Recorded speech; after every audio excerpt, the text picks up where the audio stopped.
Public Schools commits to educate, inspire, and support all students. Amy Orwell, thank you.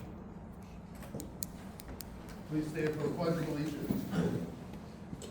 I pledge allegiance to the flag of the United States of America and to the republic for which it stands, one nation, under God, indivisible, with liberty and justice for all. Thank you.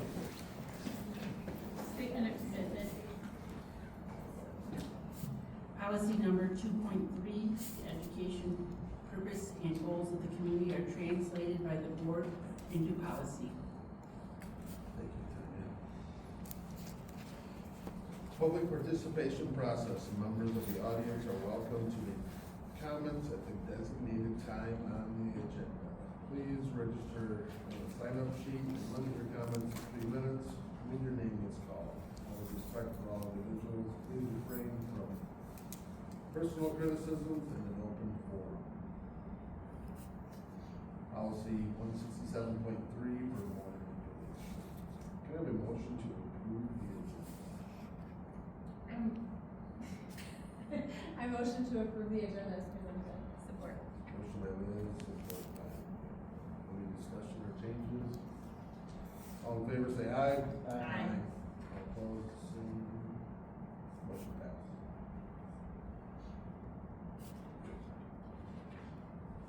We have a motion to approve the consent agenda. I make a motion to approve the consent agenda as presented. Support. Motion by Anna, support by Miranda. Any discussion on that? All in favor say aye. Aye. Opposed, the same. Public comment.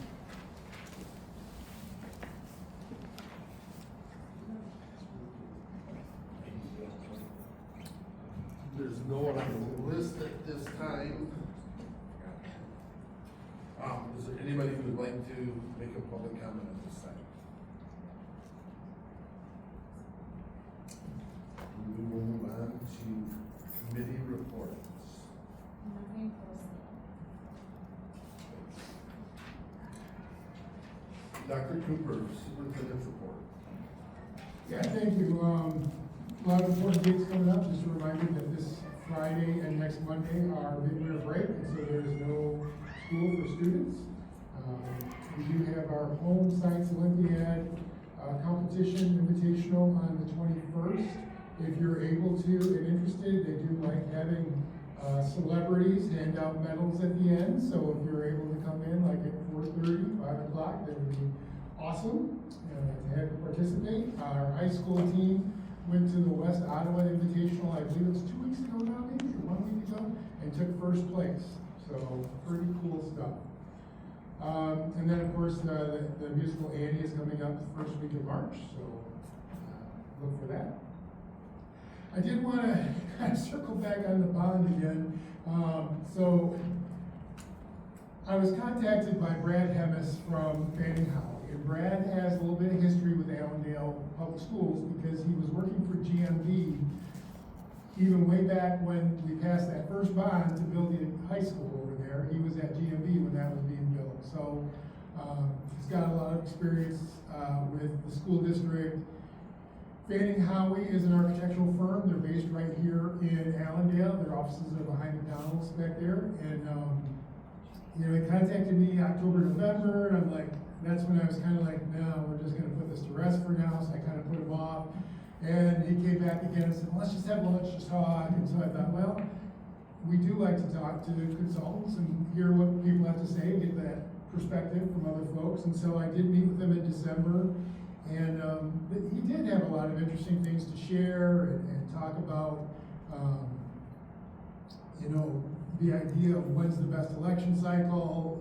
He really thinks it's good to do during a general election because you get that high voter turnout and then you really know what your community's thinking. And he just had some interesting things to say. And so what I would like to do is we had that meeting in the fall. I had about 12 people sign up to be a part of a steering committee, and I would just like to have Fanning Howie come in and meet with that group of 12 people to see if they feel I do that maybe there is an opportunity here for a November election. I did put together a little bit of information. Yes.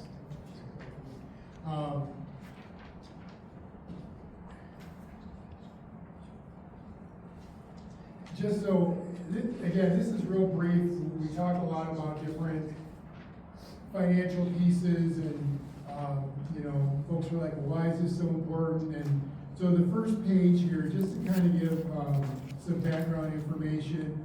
This is the trend of the foundation grant, and you can see that, you know, it's been trending up over time. There's a couple times where it's actually gone down. There's a couple times where it's been flat.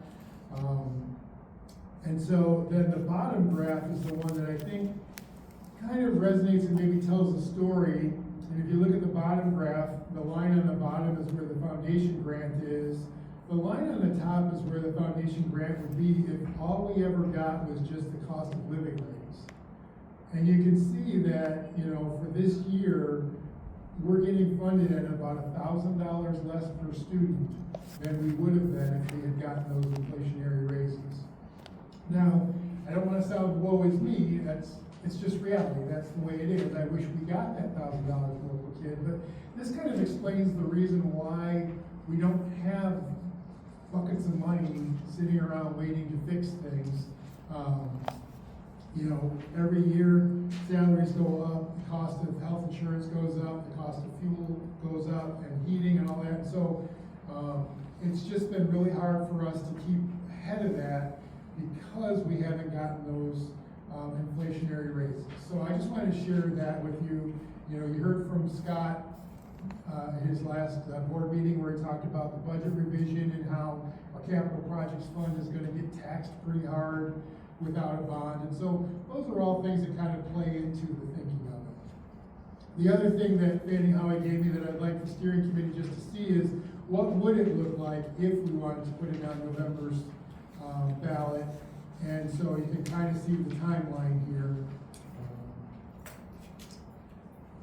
And again, my whole goal with this is just, I'd like to have a meeting of the steering committee, let Fannie Howie talk to them, and see if the steering committee wants to move further. This isn't any kind of, we're definitely doing this. That's not the intent at all. We talked with Brad, and it's Matt, and I think Jake is the third person from Fannie Howie. They've already come over to start doing some facility assessment.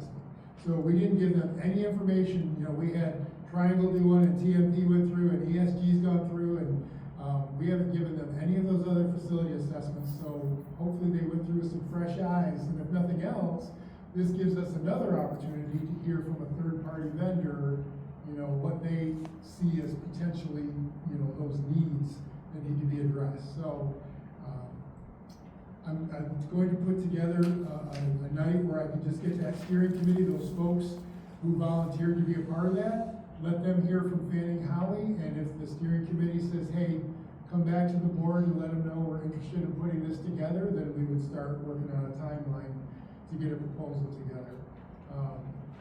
I think it's really important, and it's just so necessary because of our facility needs. And you know, when I look around and I see all these communities around us that are passing these bond proposals, it's like I don't want our district to be left behind, and it just feels like we might get left behind. And I know there's some people who are hesitant right now, and I hear folks say, hey, we just don't trust Lansing. We just don't want to pass this bond. We don't trust Lansing. Well, this isn't. You don't have to trust Lansing. This board, you 7 members of the Allendale community, are the ones who will decide if a proposal goes on the ballot. And if it passes, the money from the bond sale comes to us, and this board will have to vote on every RFP that comes in, who's doing the work, what's it gonna cost. So if we wanna spend $100,000 on student desks and chairs, you're gonna have to approve it. If it's $50,000 for a heater, you have to approve it. If it's, you know, and anybody who wants to see how we spent that money on the last bond, it's readily available. And we have to follow what was on the ballot. So we can't say, hey, we're gonna spend $1 million on roofs, and they go, oh, never mind, we'd rather build a barn to keep our tractors in.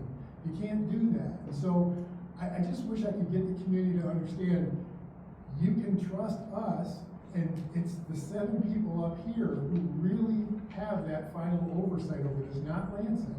All Lansing does is they look at our proposal and they say, okay, given your demographics and your enrollment projections, this is a reasonable ask, and these prices are in alignment with what we're seeing from other communities. That's all they do. Everything else is controlled by this board. So I think that's an important message for us to try to get out to people. But again, if the steering committee hears them and says, we want to do nothing, then we wouldn't move forward. But if the steering committee hears them and says, okay, we can really see there's a need for, let's say 25 million for just these infrastructure needs, the roofs, the HVAC, whatever. Or hey, we really wanna, maybe not put in new classrooms at the ECC, but put in an auxiliary room in, or whatever it is. Give the steering committee, again, 12 members of our community, an opportunity to come back and tell us what they think the next step should be. So that's my thought process. Stepping back to the first page here. Sure. The foundation grant, that graph. How do those monies impact the capital budget and capital account? That operational, you kind of talked about some operational costs. So we take our general fund, so these dollars go into the general fund. What is the bond going to? So the general fund, we calculate our budget based on the general fund dollars, and that is impacted by the foundation grant. And if the foundation grant is such that it allows us to keep up with those rising costs, then we have extra to put into a capital projects fund. If the foundation grant doesn't match our needs for salary raises and health insurance raises, things like that, then we don't have the funds to put aside into a capital projects fund. So that's how the foundation grant impacts the capital projects fund. So if we have, if there's a deficiency on the operations side, can we take money out of our capital fund then and finance operations? You could. It's all part of the same, yeah. Okay. Is that, so the only circumstance we would be able to do that is if there was a need or deficit on the operations side? Because there's 2 different millages, and the millage that we're talking about is for capital projects with no impact to the operation. So the millage is our debt relief millage, I think is what you're thinking of, and that has nothing to do with the general fund or the capital projects fund. Those are all general fund dollars. The millage goes straight to debt reduction, and it's a totally separate, you can't touch those dollars for anything. So that 12 mils, you can't touch that for anything, that has to go to debt relief.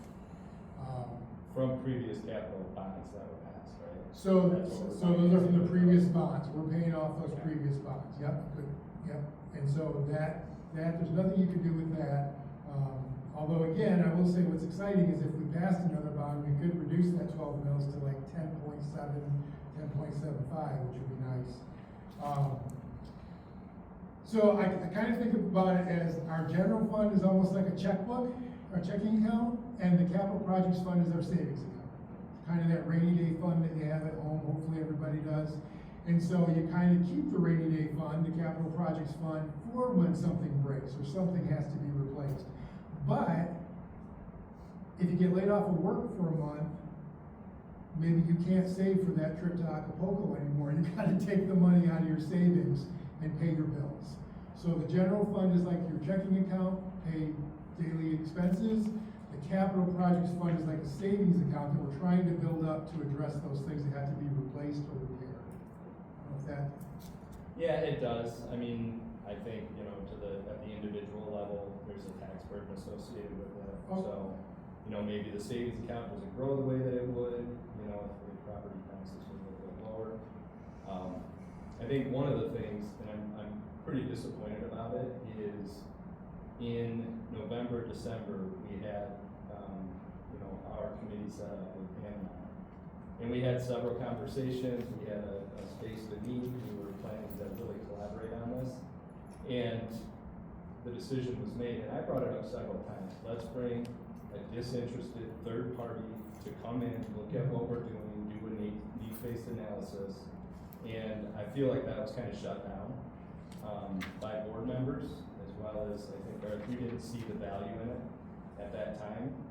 So we've lost many months of, an opportunity to communicate to the community, here's what we're doing, here's why we're doing it. We had one steering committee meeting. There were, I feel like there wasn't consensus within that, that meeting of what exactly we should do, but there was good participation.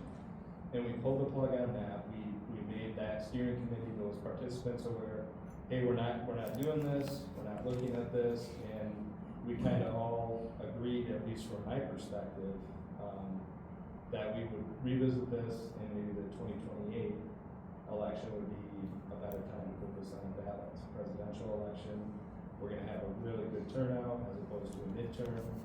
So I'm struggling with this. I really am. We had an opportunity. We're moving on it. The decision was made. We're not gonna move on it. And now fast forward 4 months. Hey, we've talked to a third-party consultant. There is value in there coming in and doing an analysis. I think there's an opportunity here. Now we have very little time. Like, we don't know what their assessment is gonna be. I don't know how long that it's gonna take. I certainly don't wanna pressure them and push them to get it done quickly, so we just have a product. And then we're not even giving, if we end up using Galapagos again, to help us market and communicate this, we're not even giving them as much time as we had the previous time that failed. So there's a lot here that concerns me. And then just the other piece, we had the 2024 election, we had it fail. We ran it on the ISD special election, 2025, and now we're talking about short notice, let's put this on a 2026 ballot. So I'm at this point, I'm opposed to pursuing this. I think we can have the conversation, but the whole, let's get this on the 2026 midterm election ballot, for me, I'm out, and I'll be vocal about that. Well, part of this, quite honestly, Brandon, is because you did talk about getting a third party. So I kind of put Brad off, and then when he came back to me again, I think there was another conversation about getting, so, okay, this is what the board wants, is to hear from third parties, so that's why I met with Brad. So part of this came out of that conversation with you. I do think the other thing is, parents continue to talk to me about it, and I did suggest that maybe 2028, and they're like, that's too long. That's 3.5 years out. In 3.5 years, our capital projects fund will be bankrupt. There will be no more money for broken things. It won't be there. And so I think 3.5 years is too far.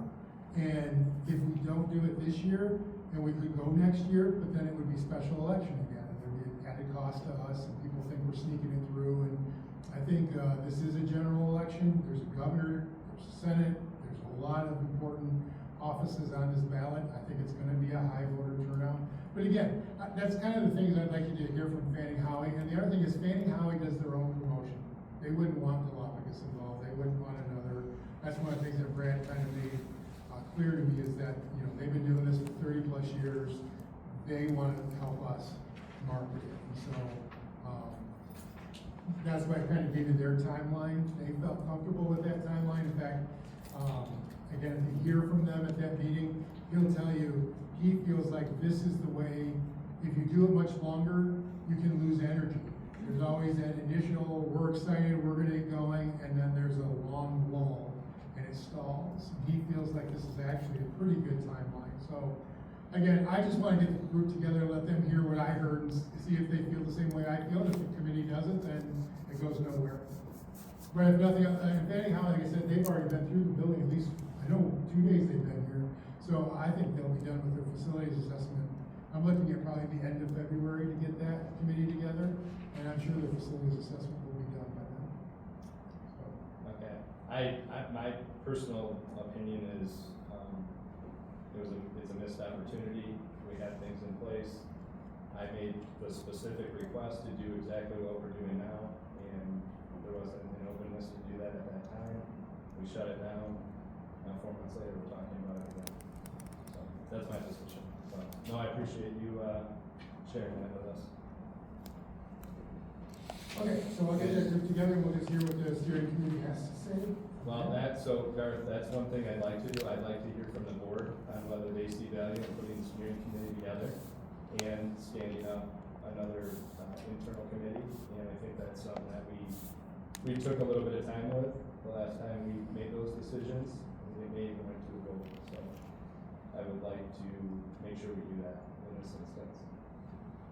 So what do you, I mean, So we socialized this a little bit at this meeting. Now, there's a lot here to digest.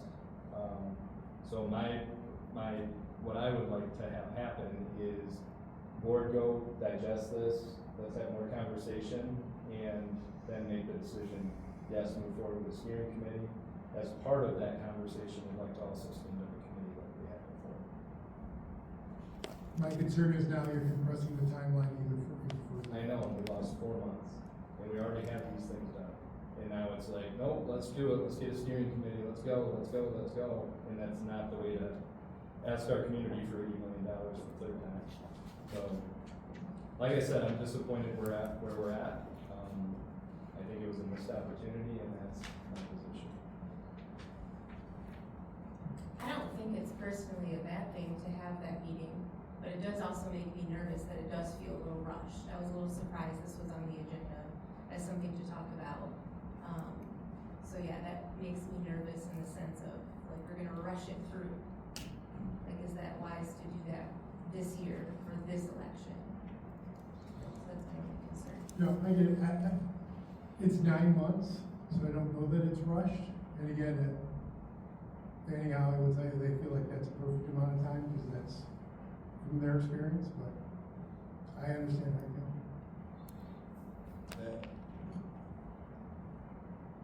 I was just gonna say, I know that we had the meeting. For me, what is swaying me a little bit, sort of the other way, was listening to some of our budget discussions. Prior to that, I mean, we all talked, and it was definitely the feel of the board to kind of wait with the community. It is a little concerning looking at some of our funds and for our projects and knowing that if we don't try something, and I'm not necessarily saying 80 million, I think that'll get to the steering committee and then the board after that. But that concerns me a little bit that we're not going to have the funds available to do the projects that we need. So yes, I totally understand your frustration over the 4 months and that kind of stuff. And I was under the impression, wait, and then we heard that last meeting, it's kind of like, can we really? So I guess I'm open to hearing it. I don't know that I feel, one way or another. I totally understand the frustration, but the budget and the funds and knowing what already needs to be done concerns me, for sure. So, and I think that's kind of case in point, let's digest it, and then come back and talk to it after we've had a chance to do that. Think about it, do some more research. The way that I remember, conversations with Scott on the capital budget was not that we were gonna exhaust it, but that it wasn't gonna grow, that our expense would exceed interest. So there was a balance. Well, let's verify that, because I can verify it for you right now. It won't last. It does not grow. It doesn't gain interest. There's no interest on it. It grows when we take money from the general fund and move it into capital projects. And we are $200,000 short on our general fund budget this year without transferring any money. It will not grow. It will only decrease as we replace boilers and hot water heaters, and it will only go down. so you're saying the end of the forecast was, We got about 3 years of life left in that capital project, if we can maintain it at a spending about $1.25 million a year. okay, I'll go back in the attachments, and take a little closer look at what's not. Again, that's, have a little time to digest this before we, rush into a steering committee. And set up a committee, a committee of board members to participate in that. And do that before we schedule the steering committee meeting itself, is what I would like. And so, on my point of view, I agree with Liz, and I mean, I'm concerned about the issue of it coming up, but like Liz said, 3.5 years is a long time, and our capital budget is not gonna grow. So, I don't see the problem with the steering committee meeting, like, because of what you said, timeline, shrinks and shrinks. So I think the steering meeting, if we get that set up, I don't have a problem with that. I'd like to put this on the agenda for our next meeting and vote on the steering committee setup. Unless, Kevin, you wanna make the executive decision, which I'll be good with your position on.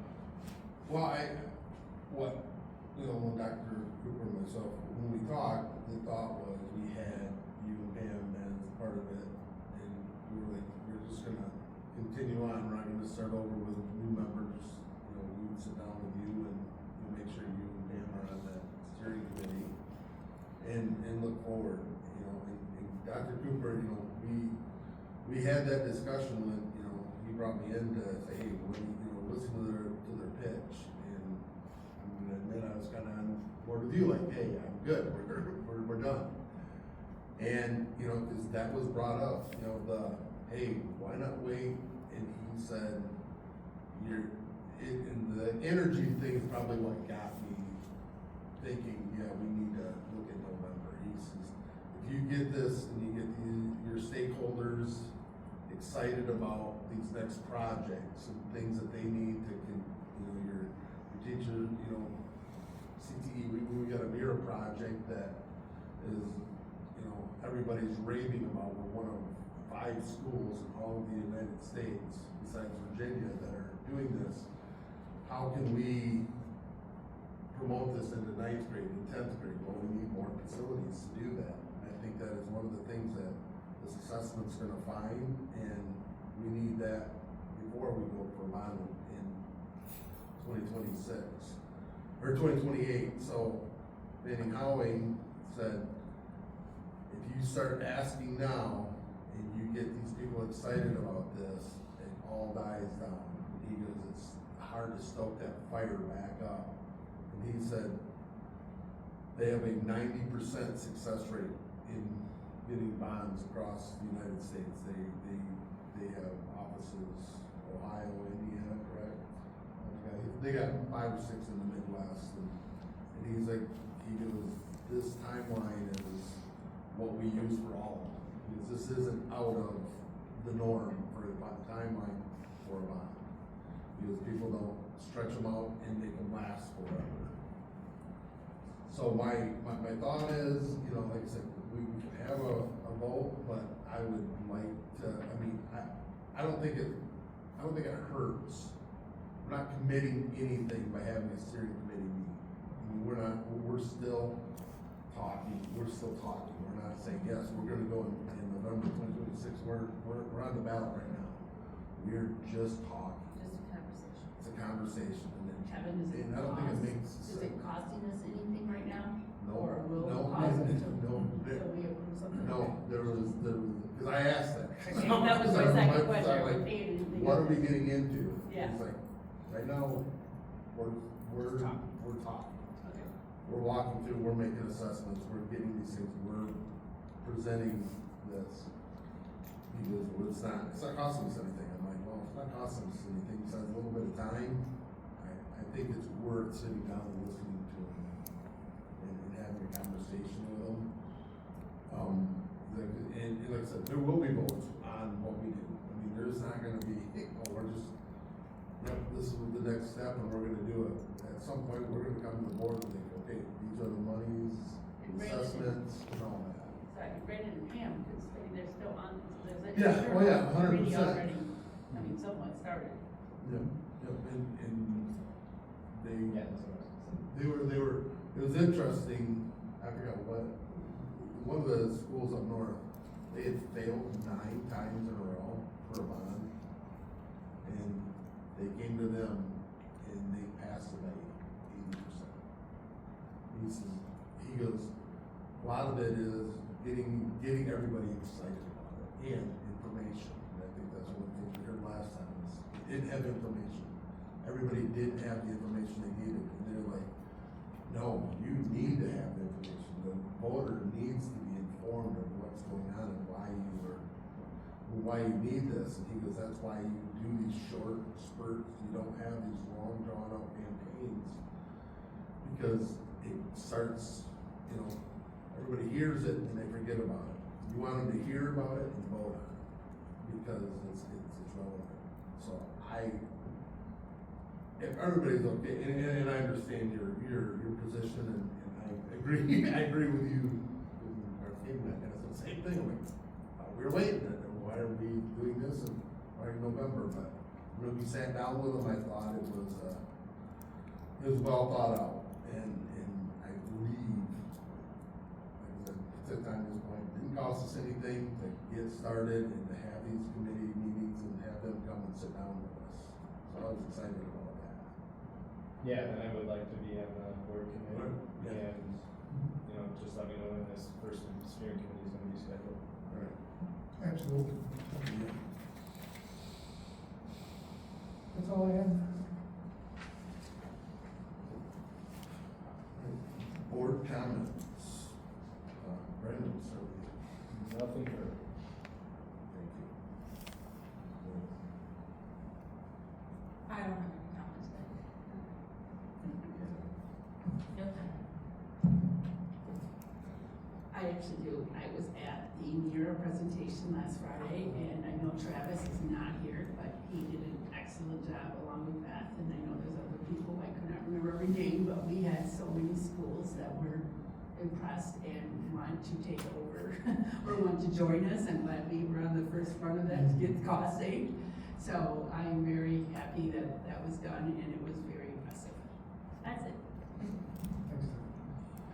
Yeah, President comment time, you kind of stole my thunder. I also went to the open house, and it was pretty cool. I was like, I got to talk to, meet some old friends that I haven't talked to in a while, but yeah, it was funny. Travis, talked about him being the cool kid now, because our school is married. He just went to a principal's conference, and everybody wanted to talk to him about the new project we have. Yeah, it was interesting talking to, Jen, I think from Kent ISD, that we are literally one of 5 schools in the United States outside of Virginia that has this program. Nobody else has it. And everybody wants it.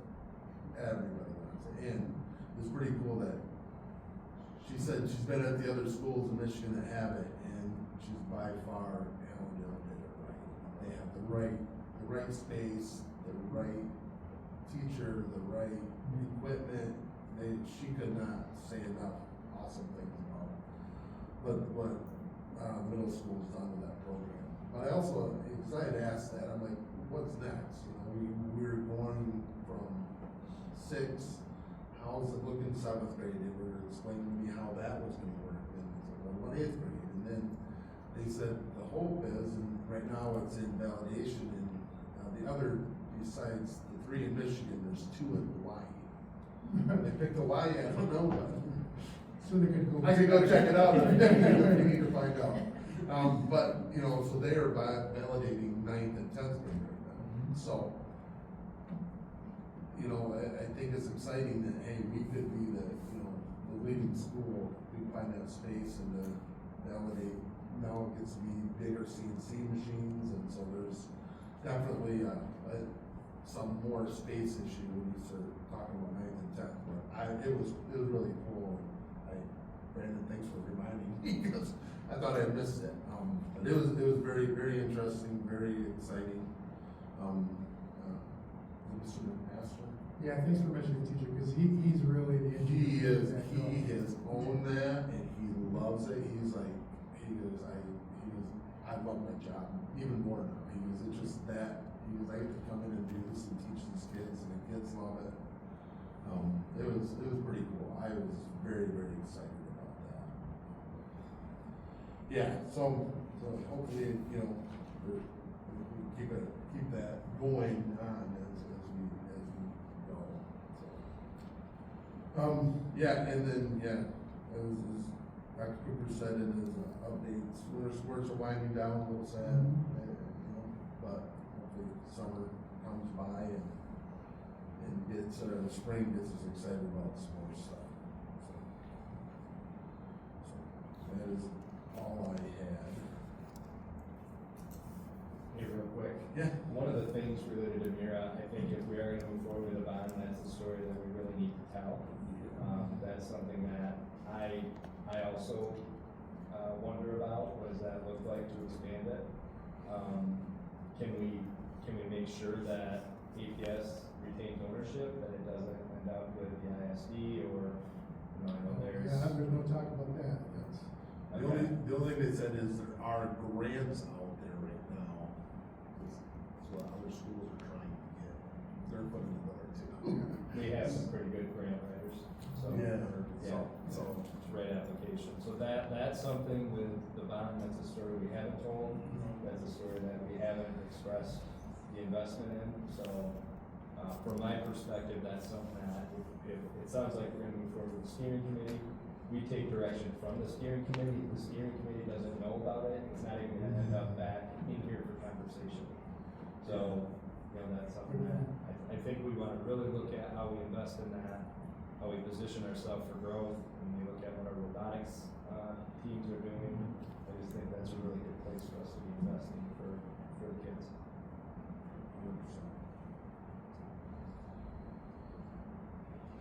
Speaking of robotics, I'm gonna be motion for the US Open invitation.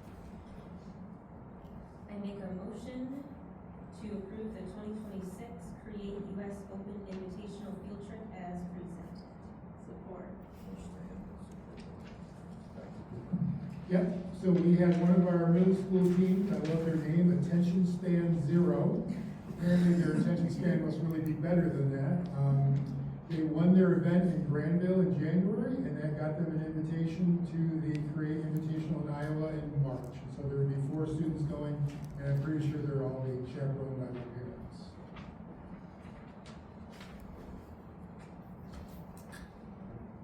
Any discussion or questions?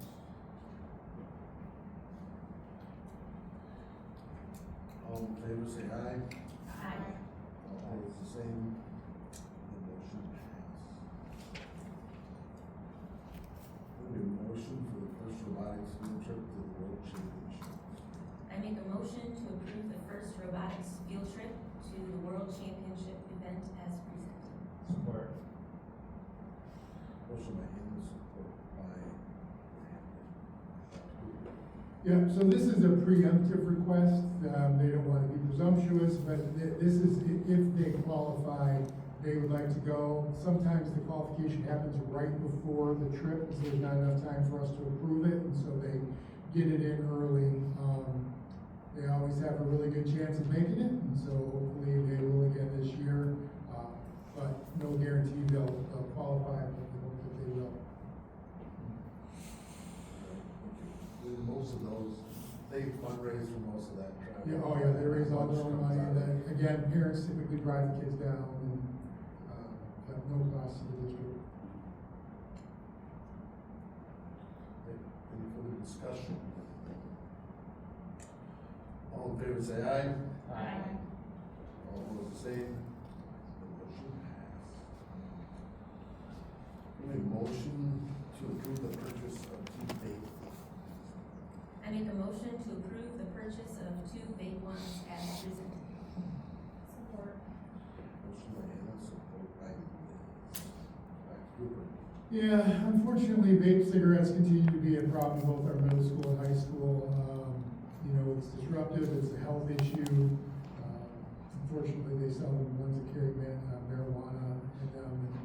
And because they have metal components, one of the easiest ways to detect if a student is holding one is to use these metal detecting wands. We've talked to other schools that use them. They're a pretty good deterrent in and of themselves. A lot of times you pull out the wand and the kid's like, okay, here's the vape pen, because they know they're gonna get busted with it. I did send you some of that criteria that we use to search. When do you search somebody? It's not just a random, we don't walk up and down the halls between classes. I mean, you have to have a reasonable suspicion to want to check somebody. We would always let them know that, if we still suspect, and we can use the wand. They'll make every attempt to call the parent, and if the parent says, hey, go ahead, we'll go ahead and check.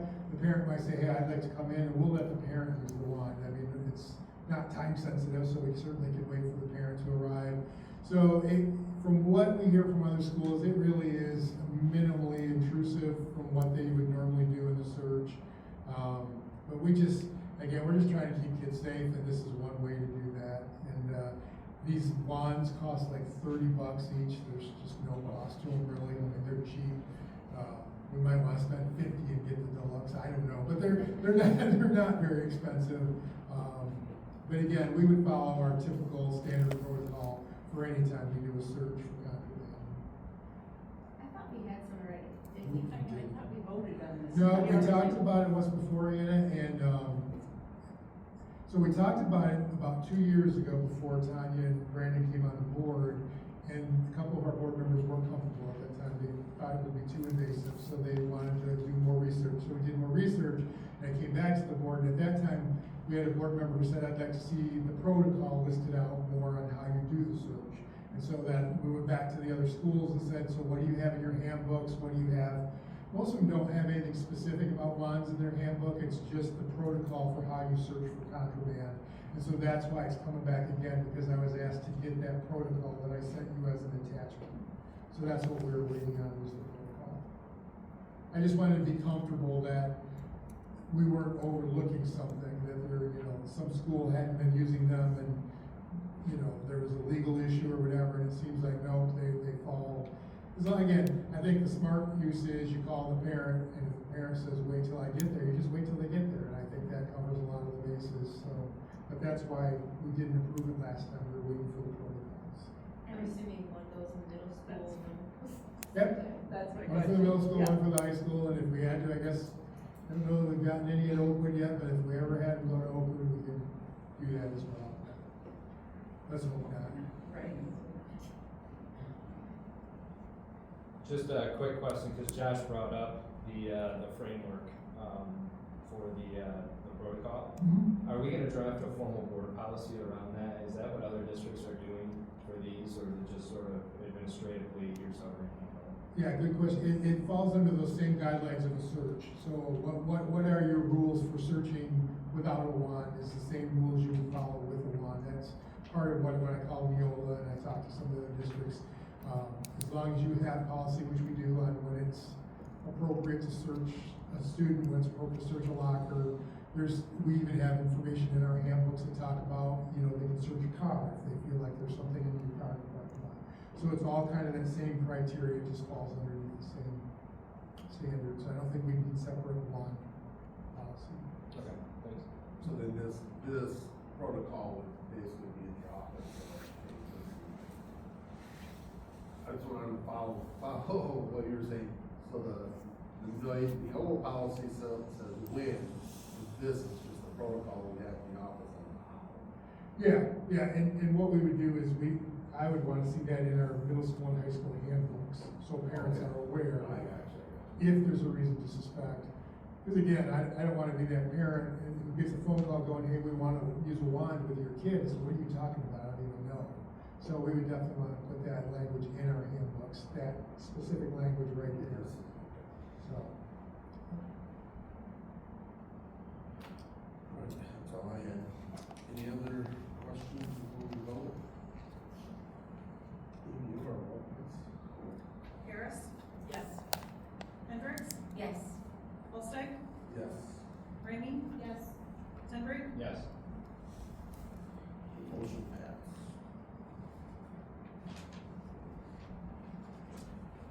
I mean, motion to adjourn at 6:45. I make a motion to adjourn at 6:45 PM. Support?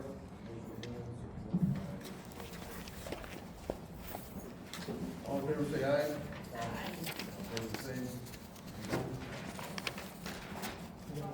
I was gonna say, I'm not gonna worry about that. I didn't catch